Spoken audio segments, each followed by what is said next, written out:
Hi, I'm Brittany from prettyhandygirl.com. Today I want to show you how to paint your own gigantic abstract painting for not a lot of money. This is actually a stretcher I made myself with 2x4s and just some really cheap white fabric. And I used a Craig jig just to attach the framing. If you don't feel comfortable making your own canvas, you can go ahead and buy one at a craft store. It's going to cost you a little bit more money than it would to make it. But you want to make sure before you begin that you either prime the fabric, or I use an artist gesso to basically seal the holes in the fabric and allow the paint to go on and stick on top. The other way that I cut costs on this gigantic piece of art is that I used Valspar sample paints, and I also shopped over at Lowe's and I found some other colors in the oops section. The other supplies that you're going to need is a big paintbrush. You can just use a regular house painting paintbrush. And then I also am using like a little bit smaller brush for some of the fine detail, and I even used like a really small square or round brush for just the highlights on this. The other thing that you're going to need is just a spray bottle. This is not Windex in here, it's just water. And probably a rag for cleaning up, and maybe put down a tarp on the floor. You might also want to change out of your nice clothes and put on some clothes you won't mind getting paint on. But it's okay to get a little bit messy because you're going to save a lot of money by doing this painting yourself.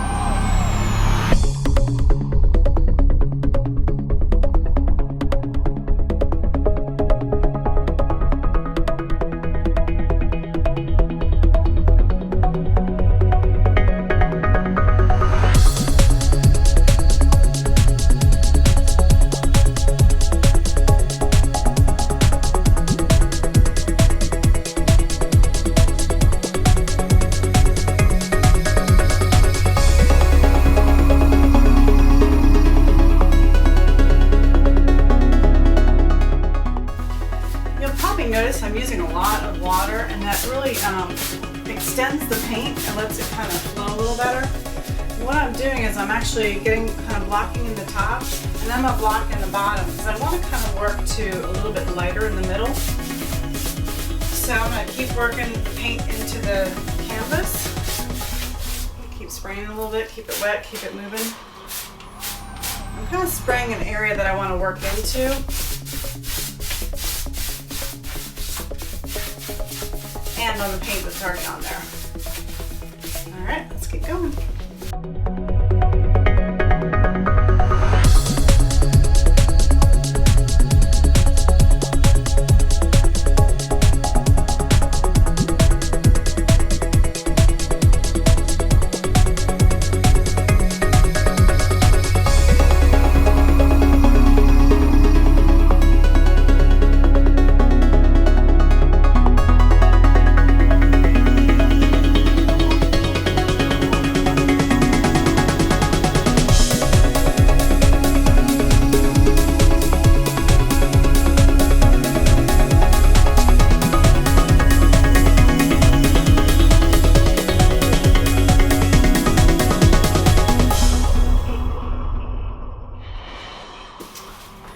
So I've kind of blocked most of it in right now, and I've got some drippies going on from the water, but that's totally okay. It almost kind of adds a little bit of kind of fun and movement.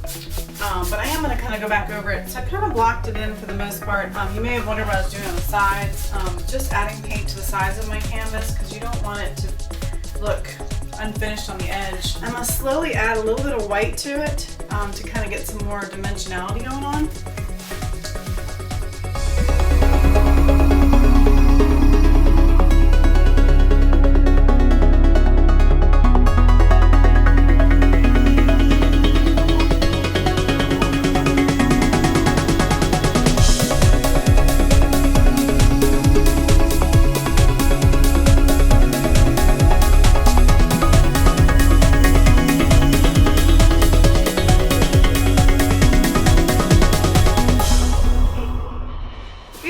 Show you, I've just been working with the white and with this like peacock blue, and I'm kind of putting some darker strokes in and some whiter strokes, and I'm actually trying to focus most of my whites right here, which is about a third of the way down on the painting.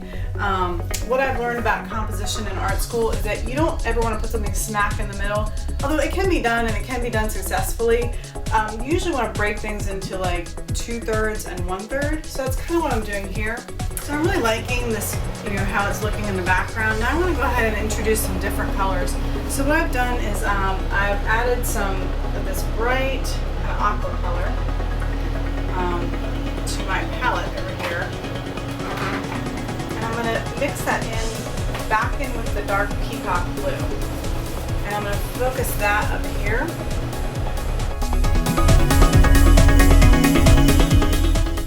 So just kind of introducing another color. It's very subtle. It's not drastically different.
The blue water look done, and now I just want to add just a little bit of shimmer to the painting. So I have this metallic gold paint, and all I'm doing is I'm just kind of putting it in a few places, and then I'm just kind of brushing it in with a dry brush, just so it's not so harsh.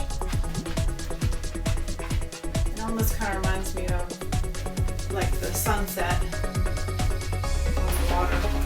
If I don't like it, I can just wipe it off while it's still kind of wet.